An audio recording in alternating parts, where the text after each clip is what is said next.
warahmatullahi wabarakatuh. Kami dari kelompok 13 dengan anggota saya Mutia Permata Dewi dengan NIM 2130105029.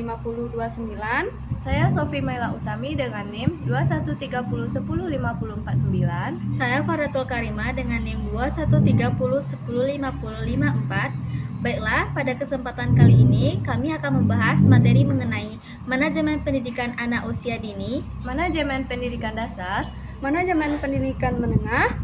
Selamat menyaksikan. Baiklah, pada kesempatan kali ini saya akan menjelaskan mengenai konsep manajemen pendidikan anak usia dini atau manajemen PAUD.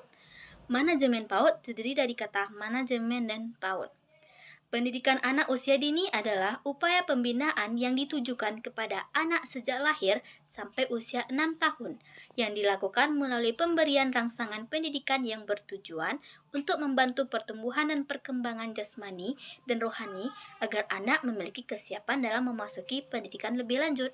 Jadi, melalui penjelasan tersebut dapat dimaknai bahwa pendidikan anak usia dini atau PAUD adalah layanan pendidikan yang dilewati melalui beberapa jalur, misalnya formal seperti TK dan non-formal maupun informal seperti jalur pendidikan keluarga. Baiklah, selanjutnya prinsip PAUD. Prinsip dasar dalam pengelolaan lembaga pendidikan terdiri dari komitmen, profesionalitas, koordinasi, dan kepemimpinan. Yang pertama, komitmen. Komitmen merupakan suatu kesadaran yang mendalam dan pondasi utama dalam mensosialisasikan visi, misi, dan tujuan lembaga PAUD. Yang kedua, profesionalitas. Bentuk pengelolaan yang profesional dalam lembaga PAUD selalu berdasarkan terhadap keselarasan praktik penyelenggaraan pendidikan anak usia dini dengan landasan konseptual. Yang ketiga, koordinasi. Pada hakikatnya, koordinasi adalah upaya pergerakan yang melibatkan seluruh aspek sumber daya sebagai satu kesatuan yang tujuannya adalah untuk dapat mencapai visi dan misi. Yang keempat, kepemimpinan. Kepemimpinan atau sering disebut dengan leader yang memiliki peranan yang sangat penting di dalam penyelenggaraan PAUD. Selanjutnya yaitu pendekatan anak usia dini. Pendekatan anak usia dini diharapkan selalu mendudukkan anak sebagai pusat perhatian dan perlakuan. Pada pendekatan ini ada 3 macam jenis pembelajaran. Yang pertama yaitu pembelajaran bebas, di mana suatu strategi pembelajaran yang memberikan kesempatan yang seluas-luasnya untuk mendapatkan pengalaman belajar yang bermakna kepada anak. Yang kedua, pembelajaran terpimpin, di mana strategi sepenuhnya dikendalikan oleh guru. Selanjutnya yaitu pembelajaran kondusif, merupakan kombinasi antara suasana pembelajaran bebas dengan suasana pembelajaran terpimpin. Selanjutnya yaitu teknik-teknik manajemen pendidikan anak usia dini atau teknik-teknik manajemen pendidikan PAUD. Adapun teknik dalam manajemen pendidikan anak usia dini yaitu sebagai berikut. Yang pertama ada perencanaan atau planning. Perencanaan merupakan fungsi yang paling awal dari manajemen PAUD. Yang kedua ada pengorganisasian atau organizing. Pengorganisasian merupakan lanjutan dari fungsi perencanaan dalam implementasi manajemen termasuk dalam manajemen PAUD. Yang ketiga ada pergerakan atau actuating. Pergerakan merupakan fungsi manajemen yang kompleks dan merupakan fungsi yang cukup luas, serta sangat terkait dengan sumber daya manusia yang ada. Pada akhirnya, pergerakan merupakan pusat sekitar aktivitas manajemen. Yang terakhir yaitu ada pengawasan atau controlling. Pada kegiatan pengawasan, Kepala PAUD memikul tanggung jawab untuk menilai dan menyimpulkan serta menetapkan sudah sejauh mana TK tercapai dan sudah sejauh mana kemampuan pendidikan anak usia dini serta staf untuk bekerja sesuai dengan standar yang telah ditentukan. Selanjutnya, pengertian manajemen pendidikan sekolah dasar. Manajemen sekolah dasar adalah aktivitas mengelola atau mengatur sekolah dasar. Dengan istilah lain, manajemen sekolah dasar berarti penggunaan orang-orang dan asal daya yang lain buat mencapai tujuan sekolah dasar tersebut. Di sekolah dasar, kepala sekolah menjadi pengelola perlu memakai insan, material, dan asal daya finansial buat memenuhi tujuan sekolah yang sudah ditetapkan. Manajemen sekolah dasar merupakan pengelolaan dan mengatur sekolah dasar.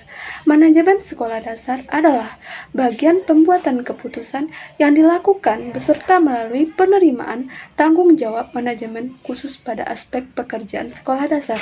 Peran pengajar pada manajemen sekolah yaitu berhubungan dengan ketua sekolah dan pengajar lain, berpartisipasi pada pertemuan, ikut berkontribusi dan mengkoordinasi atau mengelola pekerjaan pengajar lain.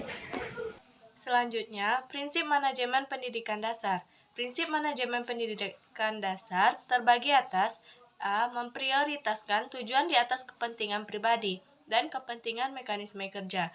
Yang B. Mengkoordinasi wewenang dan tanggung jawab. C. Memberikan tanggung jawab pada personal sekolah, hendaknya sesuai dengan sifat-sifat dan kemampuannya. Yang D. Mengenal secara baik faktor-faktor psikologis manusia. Dan yang terakhir, E. Relativitas nilai-nilai. Yaitu pendekatan manajemen pendidikan dasar. Pendekatan manajemen adalah pendekatan dua arah yang dilakukan manajemen untuk memajukan, saling menghargai, transparansi dalam menjalankan sistem dan permanen ataupun tetap menjunjung tinggi nilai kemanusiaan. Adapun jenis pendekatan dari pendekatan manajemen pendidikan dasar adalah sebagai berikut. Yang pertama ada pendekatan kuantitatif. Peserta didik diperlukan untuk memahami tuntutan-tuntutan dan harapan dalam forum pendidikan di tempat peserta didik tersebut berada. Yang kedua ada pendekatan kualitatif.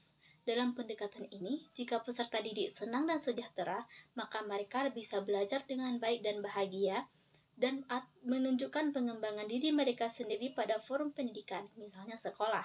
Pendekatan ini menekankan perlunya adanya penyediaan iklim yang aman dan menyenangkan bagi pengembangan diri secara optimal.